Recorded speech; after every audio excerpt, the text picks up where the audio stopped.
एक दिन विनय ठंड के मौसम में बाहर गया था। जब वो घर वापस आया तो उसने देखा कि उसके घर में कुछ सामान की चोरी हुई है। जब जासूस निर्मल ने घर के बाहर चोर के पैर का निशान देखा तो उसका शक विनय के परिवार वालों पर गया और उसने पूछताछ की। विनय के चाचा ने कहा कि मेरे पैर पर चोट है, इसीलिए मैं व्हीलचेयर का उपयोग करता हूँ, मैं चोरी नहीं कर सकता।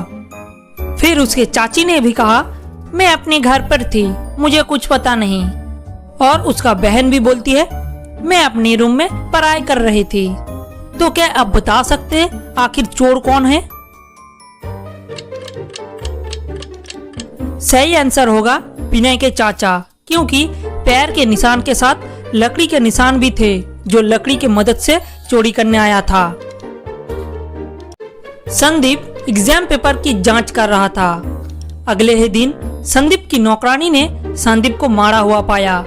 उसे किसी ने सर पर जोर से मारा था।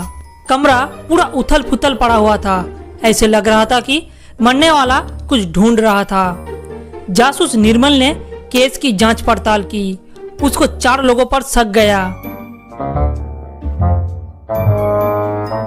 नौकरानी कियारा, माली सैम, पड़ोसी बिल और उसका दोस्त लियम।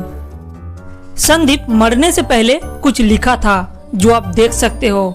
शायद मरने वाले का सुराग छोड़ा था। तो क्या आप बता सकते हैं खूनी कौन है?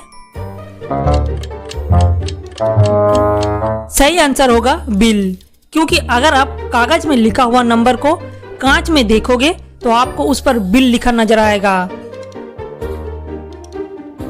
सुपरमार्केट का मालिक मिस्टर राजेश ने पिछले कुछ महीनों में 3 चोरी का केस दर्ज किया था। उन्होंने जासूस निर्मल को जांच के लिए बुलाया। निर्मल ने चोरी के 3 दिनों की सीसीटीवी फुटेज मंगाया। जून 4, जून 8 और जून 22। इन फुटेज को देखकर निर्मल को 3 लोगों पर शक हुआ। तो क्या आप बता सकते हैं इन तीनों में से कौन है चोर? बी है सही आंसर, क्योंकि तीनों फुटेज को ध्यान से देखकर यह पता चलता है कि बी ने प्लास्टर अलग अलग दिन में अलग अलग पैर पर लगाया था। मिस्टर जेम्स की बावर्ची की सुबह हत्या हो गई। जासूस निर्मल वहां पर पहुंचकर तहकीकात की। उसे 3 लोगों पर शक हुआ। निर्मल तीनों से पूछताछ की। मिस्टर जेम्स ने कहा मैं उस समय घर से बाहर था, मुझे कुछ पता नहीं। और जेम्स की वाइफ ने कहा मैं उस समय हेडफोन लगाकर तेज आवाज से गाना सुन रही थी। और नौकरानी बोलती है मैं अपने रोज की काम कर रहा था, जैसे कि साफ सफाई। तो क्या आप बता सकते हैं इनमें से खूनी कौन है?